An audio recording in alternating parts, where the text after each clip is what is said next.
Like et abonne-toi à notre chaîne YouTube, où cette araignée grimpera sur ta tête pendant ton sommeil. La lumière du soleil n'a pas atteint le fond de la fosse des Mariannes depuis 1 milliard d'années. L'eau est sous le point de congélation à un endroit, dans des sources chaudes à un autre endroit. Plus une pression et un paysage souvent décrit comme lunaire. Bienvenue dans la partie la plus profonde de l'océan. Sous les 11 km de profondeur de la mer, les niveaux existent dans un monde sous-marin plein de mystères et d'immenses possibilités. Voici les différentes mystérieuses trouvailles dans la fosse des Mariannes. Numéro 1, l'éponge arbre ping-pong. Une fois que vous aurez découvert le côté obscur de cette créature, vous serez surpris de constater que l'éponge ping-pong appartient à la famille des éponges carnivores mortelles.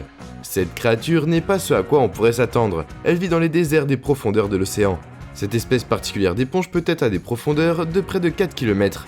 Elle mesure quelques mètres de haut et est composée d'une fine tige au sommet de laquelle se trouvent des sternes rayonnants à partir du corps central. À l'extrémité de chaque tige rayonnante se trouve un beau globule éthéré. Mais malheureusement, ces globules sont les vrais tueurs. Malgré leur étonnante belle apparence spectrale et douce, ces beaux globules sont tous couverts de minuscules spicules en forme de crochet. Donc quand un petit crustacé passe par là et les touche accidentellement, ils sont piégés dans ce minuscule crochet en forme de V-clos. Alors que la proie continue de lutter pour se libérer, les cellules à l'intérieur de l'éponge ping-pong se dirigent vers la proie et commencent à consommer la proie condamnée, alors qu'elle est encore en vie. C'est une pure horreur, au ralenti pour une créature qui n'a pas de cavité digestive. Mais la vie est rude dans la fosse des Mariannes, alors cette éponge doit être impitoyable afin de survivre. Numéro 2, sac plastique. Savez-vous qu'il y a au moins 8 millions de tonnes de plastique dans les océans du monde chaque année, et si cela continue, il y aura plus de plastique que de poissons dans l'océan en 2050. Ce sous-marin et son vaisseau mère, ainsi que son équipe d'expédition extraordinairement talentueuse, ont porté la technologie marine à un niveau ridiculement élevé, en plongeant dans la zone la plus profonde et la plus dure de l'océan. C'était pour le moins décevant. Le moins qu'on puisse dire, c'est qu'un officier de la marine à la retraite a réalisé la plus profonde plongée sous-marine en solo jamais réalisée récemment. Mais quand il a atteint le fond du Challenger dans la fosse des Mariannes, il a trouvé, vous l'avez deviné, un sac plastique, 11 km sous la surface. Ce sac a parcouru un long chemin, personne n'a été trop surpris cependant. L'explorateur des profondeurs a fait ce voyage dans le cadre de son expédition Five Deeps.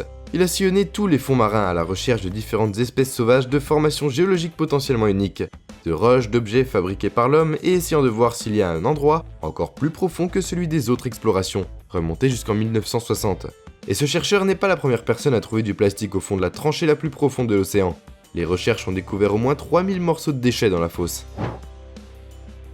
Numéro 3, Biotwang. Des chercheurs ont récemment découvert un étrange son extraterrestre dans la partie la plus profonde de l'océan. L'enregistrement diffusé à un grondement inhabituel et des gémissements profonds aux basses fréquences, et une finale métallique à des fréquences extrêmement élevées. Les scientifiques ont surnommé ce son le Biotwang du Pacifique occidental.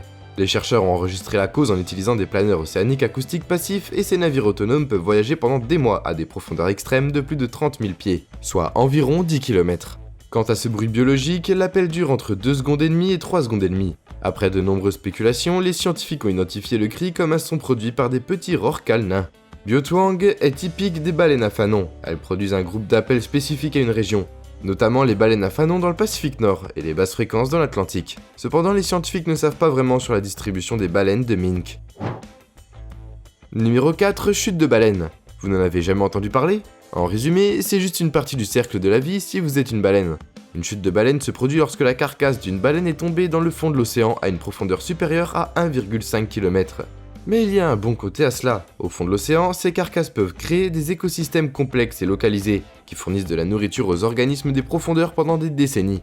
Contrairement à ce qui se passe dans des eaux moins profondes où une carcasse de baleine sera consommée par des charognards, sur une grande variété d'organismes provenant des profondeurs pour se régaler, les chutes de baleines encore plus froides sont des lieux de nouveautés évolutives abritant des espèces découvertes pour la première fois sur les os de baleines mortes.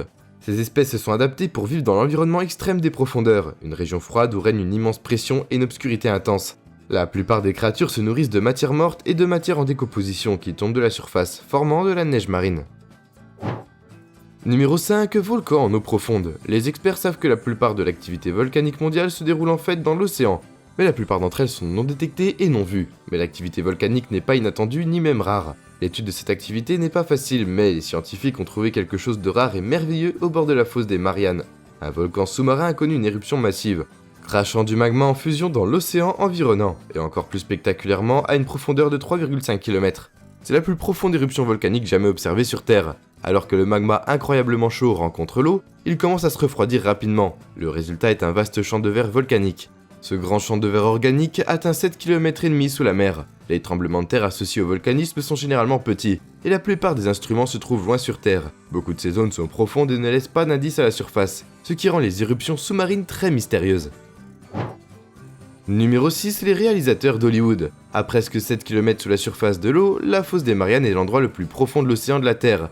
Et c'est là que le réalisateur et explorateur James Cameron a récemment atteint le fond dans un engin habité. Si vous ne savez pas qui c'est, il a réalisé les films Titanic et Avatar. Pour la plongée, Cameron a lui-même conçu un véhicule submersible de 24 pieds, le Deep Sea. Le Challenger des profondeurs ressemble à une longue torpille verte qui se déplace verticalement dans l'eau. Cameron a pu faire sa descente à travers une fenêtre d'environ 15 cm d'épaisseur. Pour atteindre le fond de l'océan, le submersible s'est appuyé sur les deux poids de 536 livres pour tirer l'engin vers le bas. Voici comment Cameron a décrit son appel à son vaisseau après avoir atteint sa destination. Surface ici Deep Sea Challenger, je suis sur le fond, la profondeur est de 35 756 pieds. Les systèmes de survie sont bons, tout semble bon au fond de l'océan. Donc Cameron était à environ 11 km sous la mer, il a utilisé les propulseurs du submersible pour jeter un coup d'œil sur le fond, il avait aussi de nombreuses caméras à bord. Numéro 7, la lave en coussin. La lave en coussin se forme lorsque de la lave chaude s'écoule dans l'eau et se refroidit rapidement, créant de longs tubes et des monticules bulbeux de roches en forme de coussin. On les trouve ici dans la fosse, mais aussi sous les glaciers qui recouvrent les volcans. Ils sont un indicateur géologique classique que la zone où vous vous trouvez était autrefois sous l'eau. D'abord, une croûte vitreuse flexible se forme autour de la lave nouvellement extrudée, formant un oreiller expansé. Ensuite, la pression augmente jusqu'à ce que la croûte se brise, un nouveau basalte s'extrude comme du dentifrice, formant un autre coussin. Les structures en coussin sont recouvertes de plusieurs pieds de fragments de lave brisés, provenant d'éruptions explosives en eau peu profonde. Le refroidissement rapide de la lave par l'eau froide de tous les côtés forme les corps en forme de coussin, qui peuvent ensuite s'ouvrir et extruder. La peau se refroidit beaucoup plus vite que l'intérieur de l'oreiller, donc elle est très fine et a une texture vitreuse. Numéro 8, étoile fragile. À première vue, l'étoile fragile peut ressembler à une étoile de mer, mais elle ne l'est pas. Elles sont étroitement liées, mais ce sont des espèces complètement différentes. Il existe 73 espèces, rien que dans l'Arctique. Les ophures jouent un rôle assez important dans le réseau alimentaire. Elles sont connues comme étant ingénieures de l'écosystème du plancher océanique, ce qui signifie qu'elles remodèlent la forme des sédiments du fond marin, ce qui influence à son tour la distribution des autres espèces du fond marin. Chaque ophure possède un disque central distinct et 5 bras souples et minces. Le disque central est constitué d'un squelette de carbonate de calcium et contient tous les organes internes. Les bras de l'ophure se tordent et s'enroulent pour les aider à se déplacer sur les fonds marins. Les ophures peuvent libérer un ou plusieurs bras pour échapper aux prédateurs. Tant que l'ophure s'accroche à son disque central, elle peut encore fonctionner et ses membres se régénèrent. Et saviez-vous que la bouche des ophures contient non pas une, ni deux, mais 5 mâchoires? Ils utilisent leur bouche trouvée sous le ventre de leur disque pour croquer de petits organismes, et elles peuvent aussi filtrer les organismes de l'eau de l'océan. Numéro 9, les poissons escargots. Ils ressemblent à des fantômes des abysses, mais les créatures à la police au fond de la fosse des Mariannes dans l'océan Pacifique ont une particularité. Ce sont les poissons les plus profonds jamais remontés des profondeurs de l'océan. Les poissons escargots des Mariannes n'ont pas l'air très robustes ou forts pour vivre dans un tel environnement aussi extrême. Les scientifiques ont étudié de près la physiologie du poisson et ont effectué des tests ADN pour s'assurer que la population qu'ils ont échantillonnée était suffisamment distincte des autres types de poissons pour être désignée comme une nouvelle espèce découverte. Ils ont découvert que le snailfish des Mariannes prospère dans les profondeurs de la fosse en se nourrissant de minuscules crustacés et de crevettes qu'ils aspirent dans leur bouche. Ils se sont adaptés pour aller plus profond que les autres poissons et peuvent vivre dans les tranchées profondes. Ils nagent à des profondeurs allant jusqu'à 9 km. Ici, ils sont à l'abri des prédateurs et la forme d'entonnoir de la tranchée signifie qu'il y a beaucoup plus de nourriture. Il y a beaucoup de proies invertébrées et les poissons escargots sont le prédateur principal, donc ils sont actifs et semblent très bien nourris.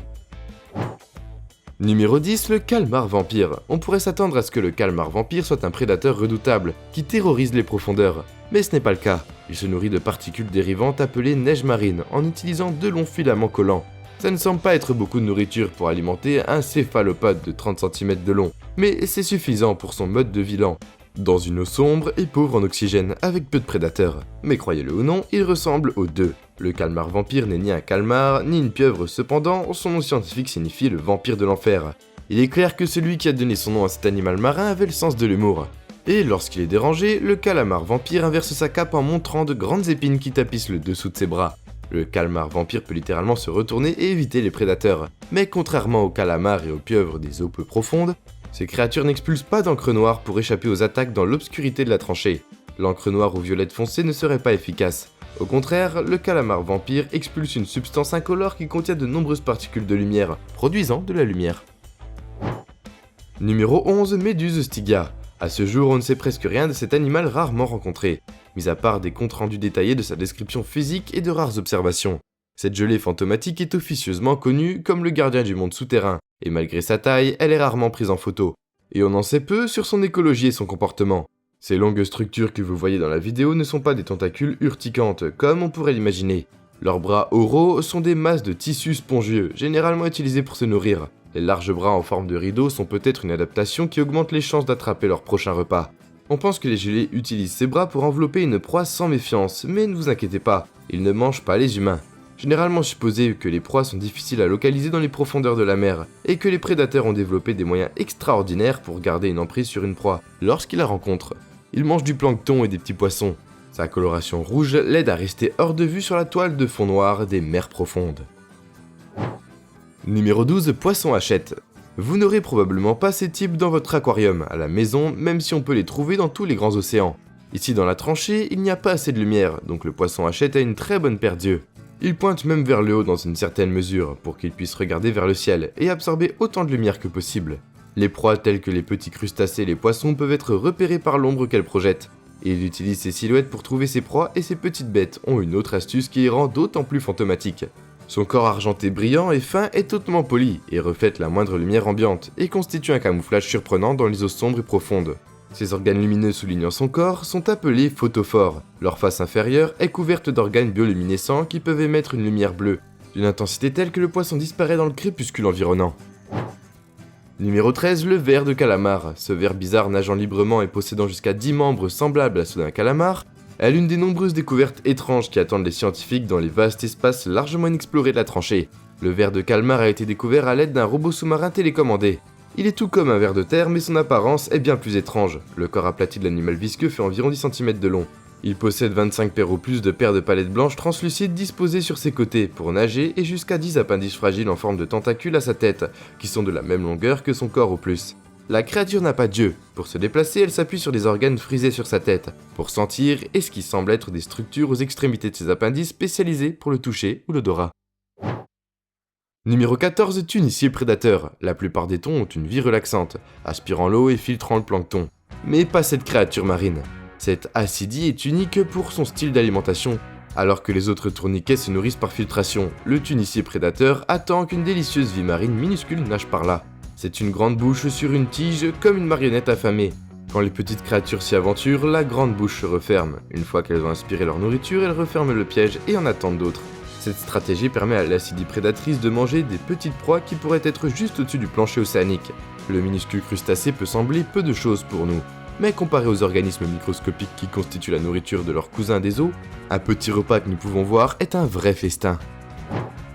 Numéro 15, requin géant effrayant. Cette séquence incroyable montre un énorme requin nageant à 1 km de profondeur. Il n'est pas étonnant que ces images aient donné lieu à des spéculations sur le fait que le mégalodon régnait toujours dans la partie la plus profonde de la mer.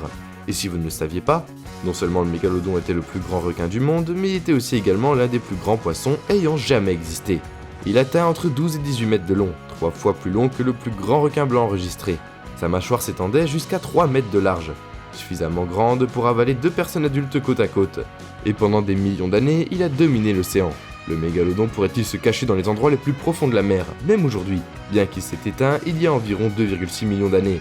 La vidéo exclut cette hypothèse en affirmant que l'océan Pacifique aurait peu de chances d'avoir suffisamment de nourriture pour une telle bête à de telles profondeurs.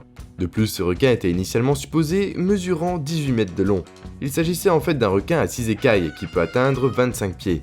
Une autre suggestion dit que c'est un requin dormeur du Pacifique qui se cache à des profondeurs aussi basses que 9000 à 3000 mètres. C'est toujours aussi étrange de penser que des requins pourraient vivre ici bas. Mais nous laissons cela aux experts. Et nous voilà déjà à la fin de la vidéo. En s'abonnant à Slash Queen, tu deviens automatiquement un ninja. J'espère que la vidéo t'a plu et on se dit à la prochaine pour une toute nouvelle vidéo.